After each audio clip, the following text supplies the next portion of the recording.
Hey everybody, it's me, John Anthony Chihawk Soldetto. You might know me better as the anti-hero. Probably not, because nobody watches these videos. Anyways, this is the second video in what's going to be kind of like a four-part video essay of the Laurie Strode Halloween saga. Call it a trilogy, call it a quadrilogy, because it's four movies, but it's actually like three events.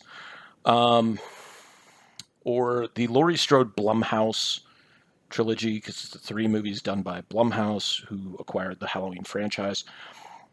So this is the Halloween 2018 breakdown and movie review. So basically, Blumhouse acquired the rights of the Halloween franchise and Michael Myers and Laurie Strode and said, you know what, this continuity is, it sucks.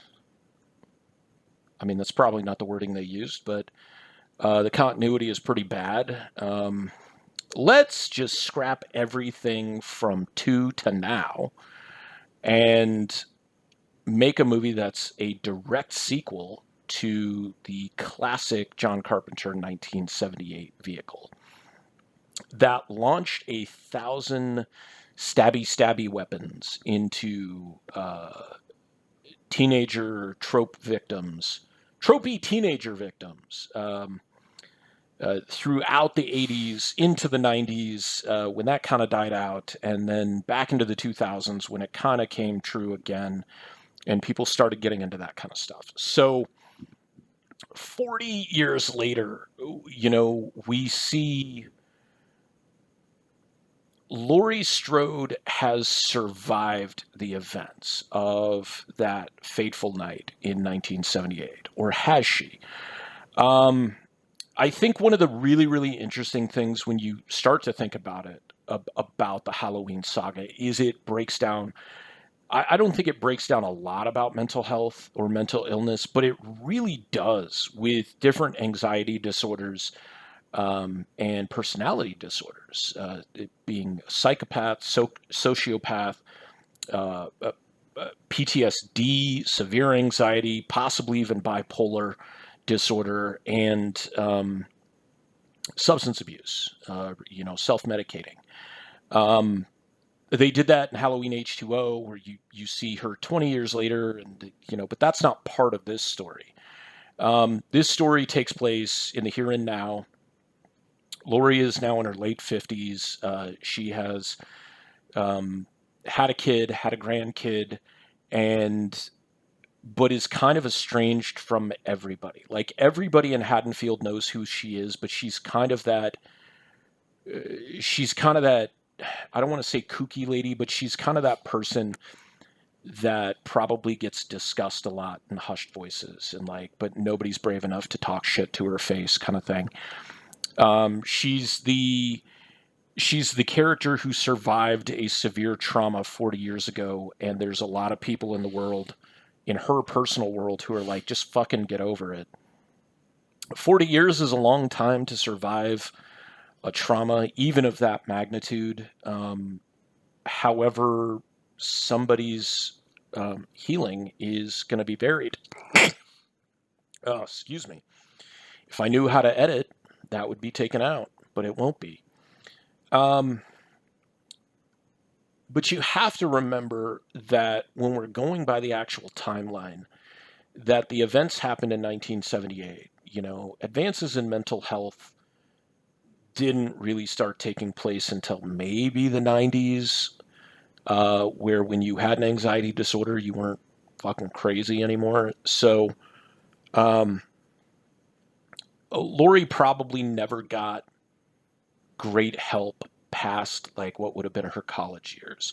She probably didn't get very good help at that point because PTSD was really just being figured out post Vietnam. And, it had a ton of other names, shell shock, battle fatigue, stuff like that.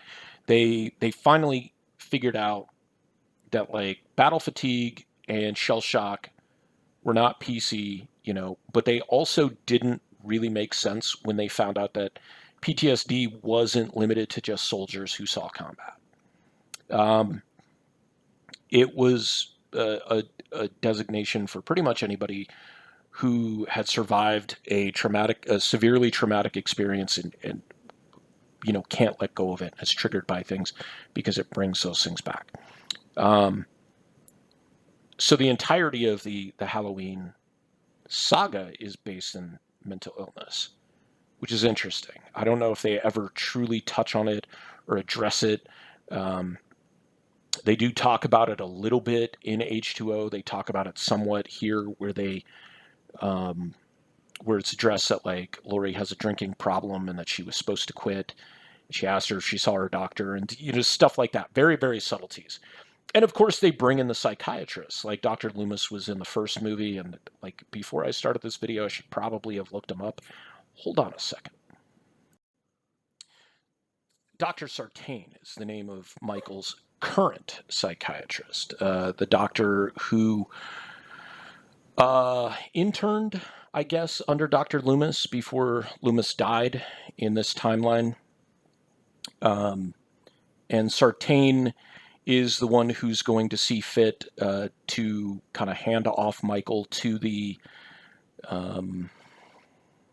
federal corrections or what have you, and makes a statement about how he's my patient until he's safely in their care. So in one instance, you had a doctor who was like way too hands-on and involved and might have been a part of creating the monster by antagonizing a 6-year-old who had like a psychotic episode and killed his sister and was then dealing with the repercussions for the rest of his life. Not to make Michael out to be the sympathetic Frankenstein's monster, but there is an argument for that like Loomis didn't do this kid any justice. Like, if you think about it, he did something at 6 years old and he's basically paying for it for the rest of his life. It's kind of something that we see today, in a much smaller standpoint, where somebody does something stupid, like say something racist on social media, and you're like, oh, there you go. The difference being is that somebody who's an adult saying something racist on social media is a controllable thing, and a 6-year-old having a psychotic break is not. But that aside, Dr. Sartain, gets on the bus after entertaining some podcasters who are very happily fucking British. Like, I don't know, man. It's funny because it's so obtuse in kind of just the idea that these like fucking British podcasters, because he actually says we do a podcast, and she's like, we're documentarians, and I'm like, no, you're podcasters. Like, I don't make graphic novels. I make comic books. I can't come back from that and say I make graphic novels. I'm like, you can call them graphic novels. They're comic books. So anyways, these podcasters show up to, I guess, shed more light on who Michael Myers is as a person and, like, his crimes and what he did. And then somebody, like, a few minutes later says what anybody in 2018 would be thinking. He killed 5 people, right? 40 years ago. What's the big deal? Why are people still holding on to this? And that's kind of like the laughing point, because within the first, I don't know, like 30 minutes of this movie, he like doubles his kill count almost. Like, it's really weird. But anyways, like, for the first time, Michael kills a kid who's trying to escape after seeing like the bus accident, the results of the bus accident, and shooting Dr. Sartain. But like, the funny thing about Dr. Sartain getting shot by the kid in that scene is like, he fucking jumps up and shouts, "Don't shoot," to somebody who's obviously on edge, holding a fucking hunting rifle. Jumping out at somebody who's holding a firearm and screaming anything is probably a bad idea. And that might be the most realistic part of this entire fucking movie franchise. Um, Go lay down, buddy. Um, the it's never explained or talked about how the bus transfer accident happens, but Dr. Sartain is sitting up front with the driver. So, pretty safe to say Dr. Sartain probably caused it, especially because it seems like he's all the way in the back of the bus when the kid shows up, but he's sitting next to the driver when the accident would have happened, plus with later elements. Um, so, Michael's on the loose. He somehow makes his way to. Does he drive the truck to the gas station? I forget if he does. Either way, he gets to a gas station, a mechanic. Um, you see, like, when the male podcaster, I don't remember their names. It's not really important because they'll be dead in a few minutes. Anyways, he the woman goes to the bathroom. He goes in to pay for the gas. Um, the guy working the counter is dead. He goes into the actual body shop or the mechanic area, the shop, I should say. And there's a guy dead on the floor, stripped of his clothes, and he had been wearing the coveralls, the jumpsuit. Now, when you see Michael Myers at the beginning of the movie in the institution scene, he's a good 6'8", anywhere between 6'6" and 6'9". Like he's supposed to be a big dude. And the guy that's laying out on the floor, either the camera shrank him or he likes a really baggy jumpsuit. Because there's no way that fit him. And there's no way that that guy's boots fit a guy who's 6'6" to 6'9". It's kind of hilarious because like the kills get really ramped up in this. You don't see those two die. The other kills along the bus crash and everything weren't really that significant. They weren't like the aftermath you saw was kind of gruesome, but like you don't see him, caving in skulls like you do with a lot of movies nowadays. And it's less scary than it is just kind of like you pull back because it's visceral. It's not actually scary. So the podcasters both get murked hardcore in the bathroom of a gas station. Michael walks out to their car, which presumably either he found the keys on the people or they kept the keys in the vehicle or whatever. Takes the goddamn mask out of the back of the car, which sat for 40 years in an evidence box and didn't completely deteriorate. Although the one thing you could kind of argue for a mask made in 1978 is that it wouldn't have been flame retardant as pajamas and Halloween costumes were mandated during the 80s.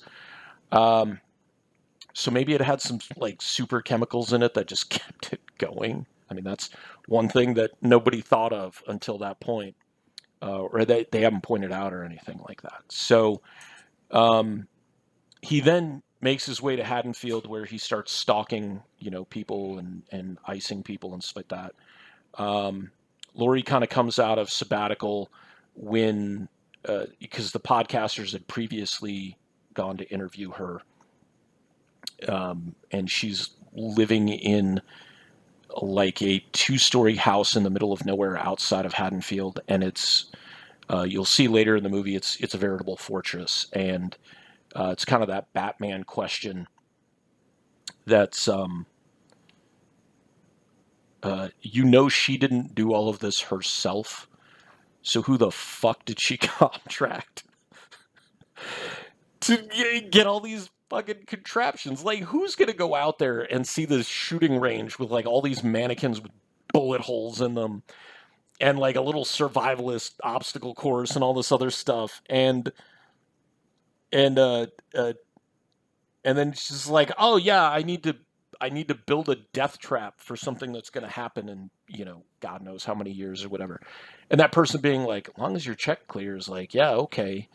Wouldn't that person technically, or people technically, be like accomplices into like whatever potential crime she was going to commit? Because like they were just like, all right. Because that wouldn't seem normal. Like you going to you're a contractor, right? You go to do a job somewhere, and somebody's like, "This is what I need you to do." Like maybe they're unlicensed contractors. Maybe that's the only thing I can think of. Is like they're really good at what they do, but they don't have a license. Um,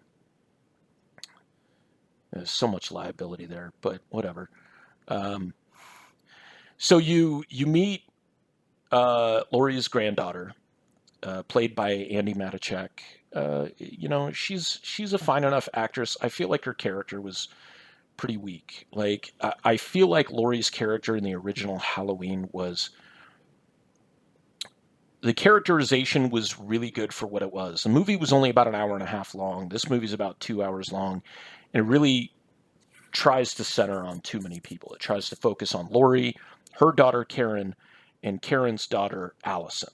Like it really tries to like get enough character development of all these characters. Plus, like Andy's or Allison's boyfriend and goofy third wheel best friend who's very fucking weird and creepy.